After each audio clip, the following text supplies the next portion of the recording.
हमारे मन में ये क्वेश्चन चल रहा होगा कि सीटी 2024 में हम कितने मिनिमम मार्क्स स्कोर करें जिससे हमें एक ठीक ठाक कॉलेज मिल जाए। सो गाइज यहाँ जो वीडियो में चीजें कवर करने वाला हूँ वो आप सभी के लिए बहुत ज्यादा इंपॉर्टेंट है। देखो गाइज आगे बहुत सारी चीजों को लेके आपको प्रॉब्लम होगा कि कट ऑफ किस तरह से चेक करते हैं, ऑप्शन फॉर्म भरने के पहले कॉलेज लिस्ट किस तरह से बनाते हैं, रजिस्ट्रेशन फॉर्म में क्या गड़बड़ नहीं करना है, इसके साथ ही हमें क्या क्या भरना है जिससे हमारा फीस बहुत सारा डिडक्ट हो जाए, कम हो जाए, और ऐसी बहुत सारी चीजें मैं बता रहा हूं कि ये चैनल अगर आप जाके देखोगे तो नीचे नीचे नीचे नीचे से बढ़ोगे ना तो आपको समझ में आ जाएगा पिछले कई सालों से प्रदीप सर इस लाइन के अंदर ही बच्चों को बहुत ज्यादा नेक्स्ट लेवल का सपोर्ट कर रहे हैं और बस बच्चे बहुत ज्यादा अपने ये चैनल को पसंद करते हैं। तो अगर आपने भी अभी तक चैनल को सब्सक्राइब नहीं किया तो फटाफट चैनल को सब्सक्राइब करके रख दो, क्योंकि आगे की भी जर्नी हमारे दूसरे चैनल के साथ ही आपका है जो जिसका नाम प्रदीप गिरी एकेडमी, जिसमें हम इंजीनियरिंग, बीएससी एंड डिप्लोमा वाले बच्चों का ऑलरेडी हमने कंटेंट पूरा डाल के रखा है। और वहां हमने दो ऑप्शन क्रिएट करके रखा है, या तो बच्चे हमसे यूट्यूब पे डायरेक्ट पढ़ सकते हैं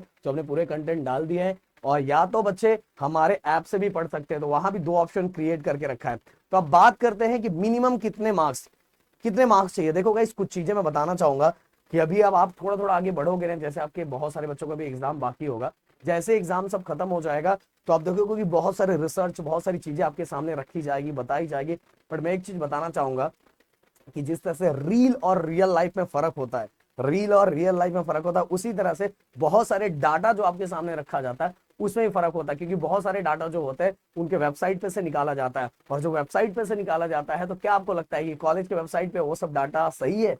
तो बहुत सारे केसेस के अंदर ये चीजें गलत पाई जाती है। हो सकता है ये चीजें अभी आपको ना समझे, बट अगर आप आगे बढ़ोगे तो अपने आप ये चीजें आपको क्लियर हो जाएगी कि प्रदीप सर उस टाइम क्या कह रहे थे। देखो गाइस प्रदीप सर क्या कह रहे हैं मैं आपको बताना चाहूंगा कि अगर आप प्लेसमेंट की बात करोगे तो बहुत सारे कॉलेजेस के वेबसाइट पे बड़े बड़े प्लेसमेंट कंपनियों का नाम लिखा रहेगा और ऐसा दिखाया जाएगा कि भाई इतनी कंपनी, इतने बच्चों का प्लेसमेंट हुआ है, इतने इतने लाख का हुआ है, ये हुआ है, वो हुआ है। बट जब वहां आप जाओगे ना फिर इसके बाद कुछ ही दिनों के अंदर या कुछ ही सालों के अंदर आपको क्लियरली पता चल जाएगा कि भाई जैसा दिखाया गया तो वैसा कुछ भी नहीं है। इसलिए मैं समझाना चाहता हूं बच्चों को, हमेशा मैं बोलता हूं कि वेबसाइट पे इन चीजों को लेके बिल्कुल भरोसा नहीं करना है। आपको आपको हाँ ये बोलूंगा कि सब लोग गलत नहीं होते, बट उसमें ज्यादा प्रोपोर्शन इन चीजों का है। इसीलिए अगर आपको सच्चाई पता लगाना है तो आपको क्या करना पड़ेगा कि अगर वहां कोई स्टूडेंट पढ़ रहा है, जिस भी कॉलेज में आपको एडमिशन लेना है, कि वहां जो स्टूडेंट पढ़ रहा है उस स्टूडेंट से या तो आप बात करो, या तो अगर आपके आजू बाजू में रहता है तो उससे कांटेक्ट करो।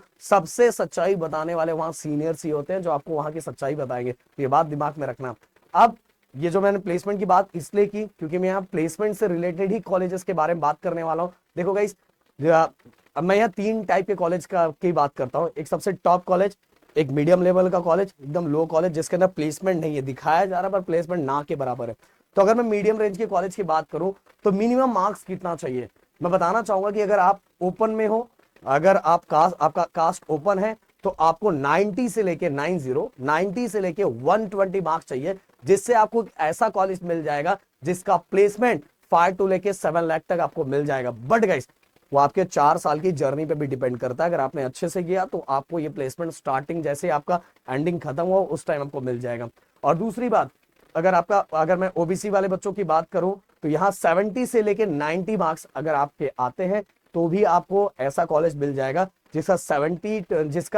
5 टू लेके 7 लाख का प्लेसमेंट होगा। और गाइस ये थोड़ा बहुत हर साल थोड़ा बहुत वेरी होता रहता है, चेंज होता रहता है। और अगर मैं बाकी बच्चों की बात करूं जिनका रिजर्वेशन है, उन बच्चों को इस तरह से एनालाइज कर लेना है कि उनके मार्क्स और नीचे ही होंगे। तो भाई यहाँ इस तरह से मार्क्स को डिवाइड किया गया और कब से कब आपको इतने मार्क्स तो लाने ही है जिससे एक कॉलेज मिल जाए। आगे मैं एक ऐसा वीडियो बनाने वाला जिस वीडियो के अंदर मैं आप सभी को बताने वाला हूं कि जिन बच्चों के मार्क्स बहुत कम आ गए